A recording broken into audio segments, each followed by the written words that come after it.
So I welcome to the conversation Lilly Adams. Lilly works with the outreach, she is an outreach consultant. She works in the area of outreach for the Union of Concerned Scientists. And Lilly, you've been so active in this area for so long. And looking at the nuclear weapons proliferation worldwide, it has newly been our focus in the area of Iran. We can start there, but then I'd like to talk about sort of the nuclearization of the entire globe. I mean, Iran is really just one sliver. There are nukes in Pakistan, there are nukes in North Korea, there are nukes across the globe that really get orphaned in the focus on Iran. Yeah, absolutely. I think we're in a really dangerous time for nuclear weapons policy worldwide right now. And there are a lot of flashpoints. And like you said, Iran is just the most recent. So I'm happy to start there. But yeah, this is a really important time to be talking about this issue. Well, because we are starting with Iran, and then I really want to focus on how the nuclear arms race has been restarted with Russia and the U.S. But just because we're talking about Iran, so this president, for all the reasons that are pretty obvious now, nothing to do with the substantive aspects of the treaty, but more with ego, and I suspect, in response to the fact that Obama made the deal, he pulls out of the nuclear agreement that we were just one of the signatories to with Iran. Give us some thoughts on that, and then generalize this picture to the globe itself. Yeah, absolutely. So like you said, in 2018, the Trump administration pulled the United States out of the Iran nuclear deal, or the JCPOA. This was a deal that was, by all accounts, working. The International Atomic Energy Agency had confirmed a number of times that Iran was complying with the deal, and it was limiting Iran's ability to produce the materials needed to make a nuclear bomb. Ever since we pulled out of that deal in 2018, we have seen rising tensions between the U.S. and Iran. We've seen crippling sanctions from the U.S. on Iran. We've seen Iran steadily stop complying with different terms of the Iran deal. And that has really all culminated in the events of the last couple of days and weeks. Now with the U.S. killing a top military leader in Iran, General Soleimani, and a couple days after that, Iran stating that they are no longer limiting their uranium enrichment, which could potentially reduce the time that it would take them to build a nuclear bomb. So this is an extremely dangerous moment, but I think that what we have to remember is that the door for diplomacy is absolutely still open, and we really need to walk through that door. So Iran has said that they are still willing to comply with inspections from the International Atomic Energy Agency and open to walking back their recent statements about uranium enrichment if the U.S. is willing to go back to the negotiating table. So this is a really important moment to de-escalate and go back to diplomacy. So that's kind of where things stand right now. Yeah, and the rhetoric has certainly been hot, but as you say, if it could be backed off and there could actually be some kind of diplomatic rapprochement, well, that would change things significantly. Now let's look at the U.S. and China and Russia and this Trump administration in relation to that, and agreements that have been in existence in the past as far as maintaining a lid on nuclear development, on the development of new nuclear weapons, and even, as we've seen in the case of the Trump administration, a demand, and by the way, to be fair, it's not just Trump. I think Obama had money set aside as well for the refurbishment of the nuclear weapon program. Yeah, so you hit on a couple of really important points there, and I'd really like to talk about both. So first, the different nuclear agreements and arms control treaties. So the Iran nuclear deal is not the only nuclear weapons agreement that the Trump administration has walked away from. So earlier in 2019, the U.S. withdrew from a treaty called the Intermediate Range Nuclear Forces Treaty, or INF Treaty. This was one that was signed actually back in the 80s by President Reagan and actually got rid of an entire class of nuclear missiles and really was one of the key factors in slowing down the nuclear arms race and decreasing tensions between the U.S. and Russia. So it's very concerning that we pulled out of that treaty. Now we're actually on the brink of potentially losing another foundational treaty, which would really be the last treaty limiting the nuclear arsenals of the U.S. and Russia, and that's New START. So this limits the nuclear warheads between the US and Russia to 1,550 warheads. It needs to be extended.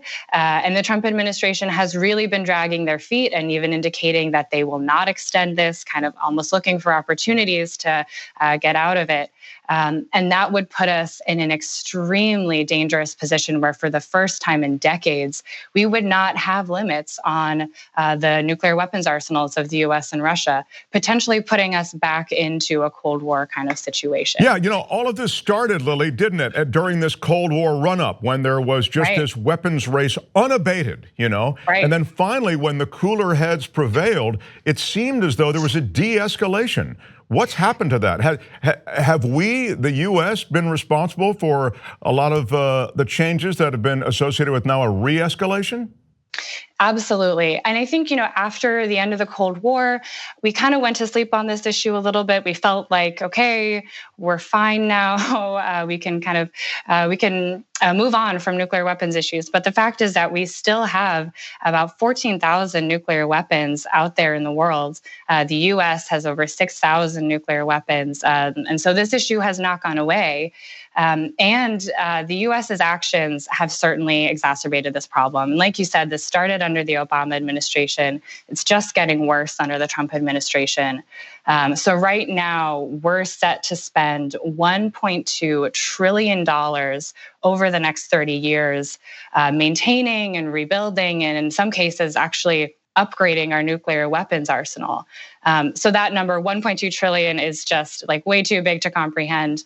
But it boils down to roughly $4 million that we're spending on nuclear weapons every single hour. Wow. And that money could be used for so many other things. It should not be being used on the most dangerous weapons that have ever existed that we can only hope we would never use. Well, it's fiscally irresponsible, clearly, and yet it continues to be this priority. As you say, it was born in the run-up of the Cold War. For those of us who don't know, and you work with the concerned scientists, and that Union of Concerned Scientists does so much outreach, and we'll get to that maybe in a second. But just for those of us who don't work in that world, tell us what that means, like 4,000 warheads or 14,000 warheads. I mean, all these warheads, does that mean everybody's blowing themselves up multiple times? I mean, I always heard that, like everybody could blow themselves up, a bunch of times over. It's redundancy on redundancy. You're absolutely, redundancy on redundancy is absolutely right. So this was 14,000 weapons is enough to end the world and all of the human population many times over, as is 6,000 nuclear weapons. It's complete overkill. And another thing that's important to remember is that the weapons that the US currently has in our nuclear weapons arsenal are, in many cases, tens of times more powerful than the bombs that were used in Hiroshima and Nagasaki, which is the only time nuclear weapons have been used in conflict. And that is the most devastating weapon we have ever seen. It is almost impossible to imagine the kind of devastation that the weapons we have in our arsenal now would cause.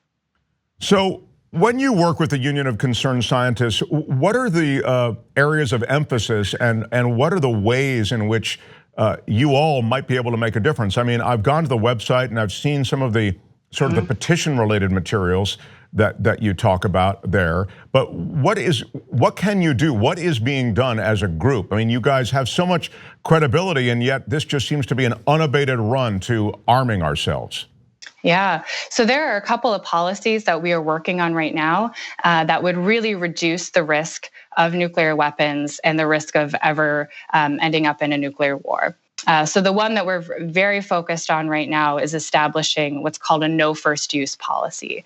So actually, under current US policy, the US still maintains the right to use nuclear weapons first in a conflict, especially against other nuclear weapon states. So essentially, we're saying we maintain the right to start a nuclear war. We should never start a nuclear war. And so we are working to make it US policy to never be able to use nuclear weapons first. And there are bills in the House and the Senate that we are supporting and urging all of our members and activists to support and contact their members of Congress to co-sponsor. Another really crazy policy that the US has is that the president has sole authority to launch our nuclear weapons without consulting anyone in the military or the government. So they hopefully would consult with other people, but if the president wanted to, they could launch nuclear weapons on their own at any time. And again, that was, not to interrupt, but that was also born of that Cold War period. Yes. When you felt, hey, the Russians are launching, you don't have time to talk, you're the president, you got to launch also, type thing. Exactly. These are really hallmarks of the Cold War era, and we're no longer in the Cold War. We need nuclear policies that match the global context that we're in right now. And these policies are absolutely not that. So we are working we're calling on Congress to change these policies to make the world a safer place from the risks of nuclear weapons.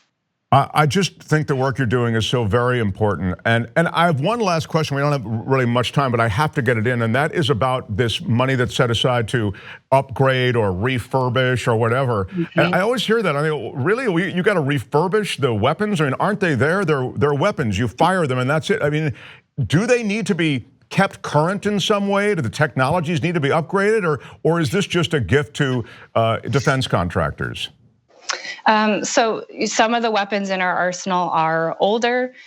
Certainly the level of spending that we're seeing is completely unnecessary to keep our weapons safe. Yeah. We absolutely believe that as long as we have nuclear weapons, they should be safe and secure, and we should spend money on that. However, this kind of money that we're seeing go to these weapons is completely unnecessary for weapons that we don't need, especially when we're talking about making weapons or upgrading our weapons to make them more deadly. Or things like, actually in this administration, we are creating new nuclear weapons that are in some cases seen as more usable. So that's the exact opposite direction that we should be going. Well, that concerns me also, and maybe in your next visit we can address that, because I think this president particularly has talked about the fact that, hey, we have this nuclear arsenal, how come we never use it?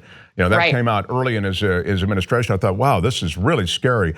These are scary times, Lilly Adams. Thank you for spending a few minutes taking us through some of it. I wish you good luck, and we certainly hope for, a de-escalation at some point and for cooler heads to prevail. And again, all the information on Lilly is on the screen, and the Union of Concerned Scientists. We wish you good luck. Thanks again, Lilly Adams. Thanks so much for having me. Thanks for watching this free clip of the Young Turks. Don't forget to become a TYT member today. For more exclusive content, join now at tyt.com/join.